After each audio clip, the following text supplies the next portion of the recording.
drag in the 1950s and 60s was a dirty thing. It was freaks, perverts, deviants. This is really one of the reasons that Danny and Doc start the Jewel Box, is to show that drag is an art form, that drag is to be appreciated. I had won a contest, and somebody gave me a magazine of female impersonators. And in the back of that magazine was an advertisement from the Jewel Box Revue. It's a touring show, and it has 25 drag queens in it and one girl. Because we only worked in straight nightclubs and straight theaters. Drag shows make for some of the most fun nights out in gay bars and venues across the country. But did you know that way back in the 1940s, there were audiences who went just as wild at the sight of drag queens as they do today? I present to you the Jewel Box Revue. First established as a Miami nightclub in 1939 by Doc Brenner and Danny Brown, the Jewel Box showcased enchanting acts of female impersonators to largely straight audiences. 2 years later, the Jewel Box Revue took to the road, dazzling and delighting crowds across America. During a time when straight men dressed as women for a cheap punchline, the Jewel Box Revue helped legitimize the art of female impersonation, or drag. Their performances were a hit with crowds who may otherwise have been less accepting towards LGBTQ folks. Despite some backlash and hostility, the Jewel Box roamed America for 3 decades and paved the way for the art form today. I'm Peppermint, and this isn't just our history. This is legendary.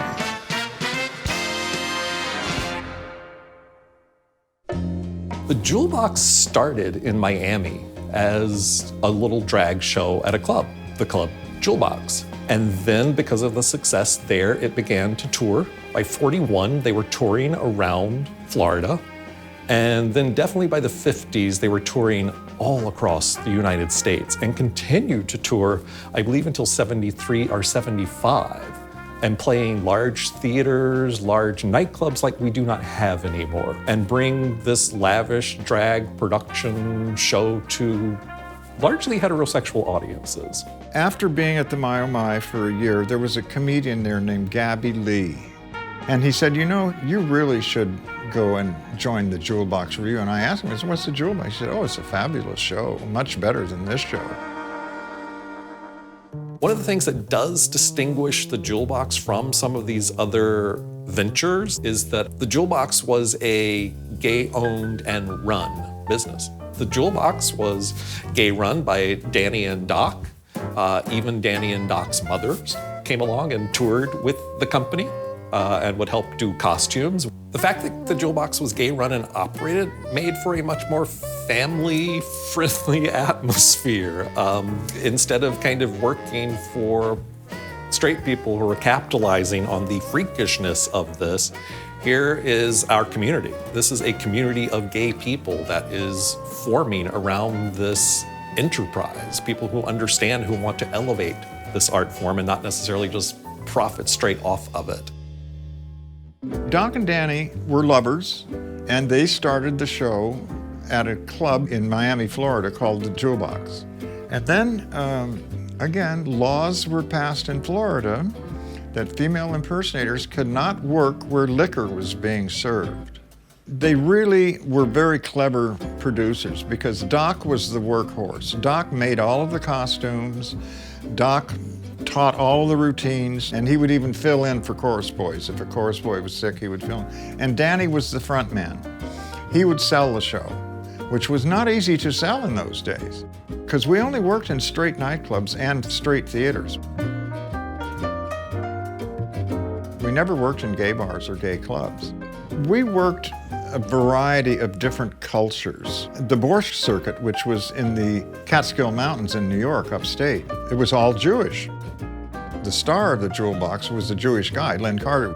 A lot of his jokes he would say in Yiddish. We worked at a club called Ben Masik's. People like Judy Garland and Alan King and people like that worked there, the top people in show business.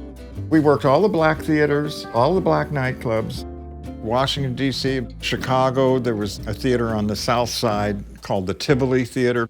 Robert's Show Lounge was an all-black audience. We had many black celebrities that would come in. Sammy Davis Jr. was a regular when he was in town. He always came to see the show. Ella Fitzgerald was a regular. Of course, it was an all-black club, so it was all-black band.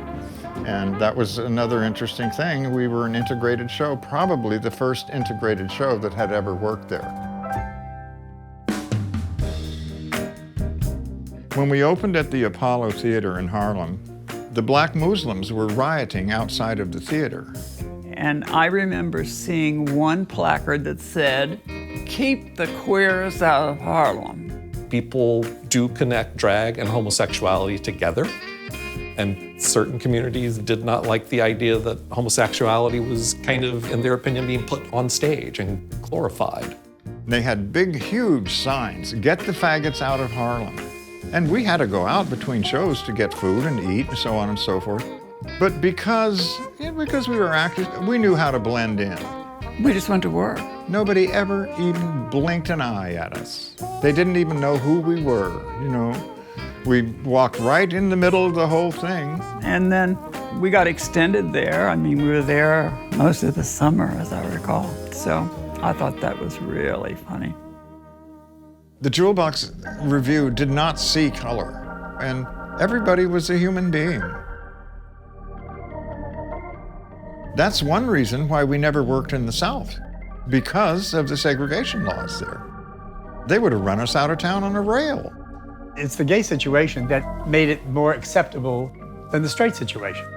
Because being gay and being discriminated against, you opened your arms and you welcomed anybody.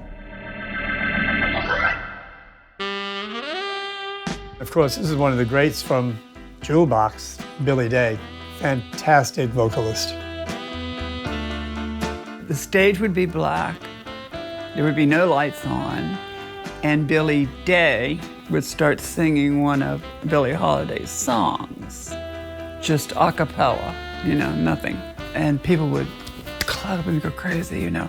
And then they would put a pin spot on his face, and the place would go nuts because he looked enough like her. The attitude of the Jewel Box definitely informs drag today, that this is a serious art form that needs to be looked at and considered and not tossed aside as a mere freak show and novelty. That is clearly part of what the Jewel Box was trying to establish, and something like the Work the World tour that RuPaul is associated with is a version of the Jewel Box for our day.